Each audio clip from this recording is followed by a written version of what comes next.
नमस्कार दोस्तों, आज हम यजुर्वेद अध्याय 5 मंत्र 3233 का अनुवाद बताएंगे, जो अनुवादकर्ता ने अनुवाद किया है। ये देखिए मंत्र 32 में देखिए पहले जिसका अनुवाद है, हे अग्नि, आप उसी कवि शत्रुनाशक हैं। आप भरण पोषण करता व अन्न की कामना करने वाले हैं। आप शुद्ध व पावक हैं। आप सम्राट हैं, कृषाणु हैं। आप सब ओर से यजमानों से घिरे हुए हैं। आप नभ व प्रदक्षिणा स्वरूप हैं। आप हवि को पकाने वाले सत्य के धाम एवं स्वयं प्रकाशक हैं। और मंत्र 33 में लिखा है, आप समुंदर सर्वज्ञता व अजन्मा हैं।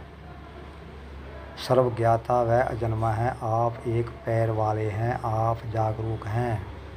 आप इंद्र से संबंधित हैं। आप वाणी स्वरूप हैं। आप हमारे घर में स्थित हैं। आप यज्ञ वेदी पर विराजमान हैं। आप यज्ञ द्वार पर स्थापित हैं। आप मार्गपति हैं।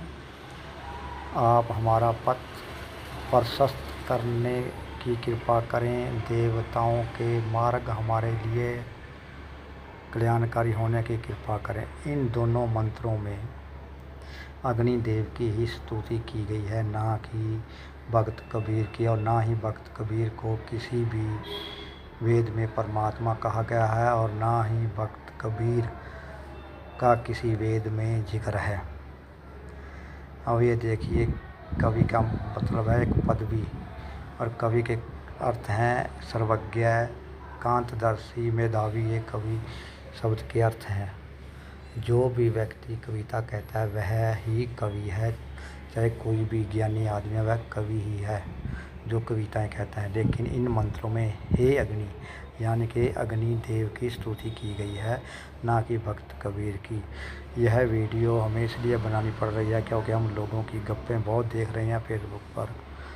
तो जो झूठ हैं, जिनसे लोग गुमराह हो रहे हैं, ये लोग क्या करते हैं, जो इनके उस्ताद हैं उन्होंने क्या किया हुआ है, यह वेद या किसी भी ग्रंथ में जहाँ पर कबीर या कवि शब्द आता है, वह पंक्ति इनके सामने, वह मंत्र या श्लोक इनके सामने इनको बता देते हैं कि देखिए यहाँ पर कवि लिखा है, कवि का मतलब कबीर है।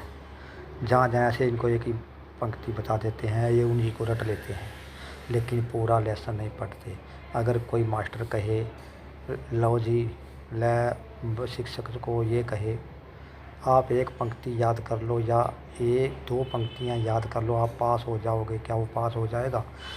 बिल्कुल नहीं। जब तक पूरा लेसन नहीं पढ़ोगे, उस लेसन पर विचार नहीं करोगे, उसका सार आपको पता नहीं होगा, वो विषय क्या है उस लेसन का, तो आप पास नहीं हो सकते। इसलिए आप पूरा लेसन पढ़िए, फिर बताइए कि कवि शब्द वेदों में है, कबीर शब्द वेदों में है या नहीं, और कवि का मतलब क्या आपको खुद पता चल जाएगा। ऐसे लोगों को गुमराह करना गलत है। जो गुमराह हो गए हैं वो भी वेदों को पढ़ें, खुद पढ़ें, वाणियाँ पढ़ें, पूरी वाणी पढ़ें, आपको पता चल जाएगा कि परमात्मा कौन है। लेकिन वेदों में देवताओं की स्तुति की गई है, अग्निदेव की, इंद्र देव की, वरुण देव की, सोमदेव की, इन सभी देवताओं की स्तुति की गई है। इसमें कबीर का कोई नाम नहीं, और ना ही कबीर को परमात्मा कहा गया है। यह बात पक्की है। जो भी चर्चा करना चाहे हम उसके साथ चर्चा करने को तैयार हैं। कहीं भी किसी भी वेद में कबीर लिखा हुआ दिखा दीजिए। कबीर शब्द अरबी भाषा का शब्द है, जिसका मतलब है महान या बड़ा। इसका कोई मतलब नहीं है। और अल्लाह कबीर का मतलब है खुदा बड़ा है, खुदा महान है, परमात्मा महान है, इसका मतलब ये है। लेकिन इसका मतलब ये नहीं कि वह कबीर ही है, जो वो काशी वाला था वही कबीर है। ये बिल्कुल गलत है। आज भी मुसलमानों में कबीर नाम के कई व्यक्ति हैं। इसका मतलब ये हुआ कि वो परमात्मा है? बिल्कुल नहीं। गुमराह हो चुके हो आप, रास्ते पर आइए, सही ज्ञान ले लीजिए, खुद वेद पुराण पढ़िए, आपको पता चल जाएगा। कि परमात्मा कौन है। अधूरा ज्ञान अच्छा नहीं होता। नीम हकीम खतरा जान ये गलत है। जो अनाड़ी डॉक्टर होता है, आधा डॉक्टर होता है, वो मरीज को सही नहीं कर सकता। उसी प्रकार ये गुरु हैं जो अपना मतलब सिद्ध करने के लिए कहीं कहीं से पंक्तियाँ उठाकर आपको गुमराह करते हैं। सावधान रहिए, खुद ही पढ़िए लेसन और समझिए कि परमात्मा कौन है और कैसा है।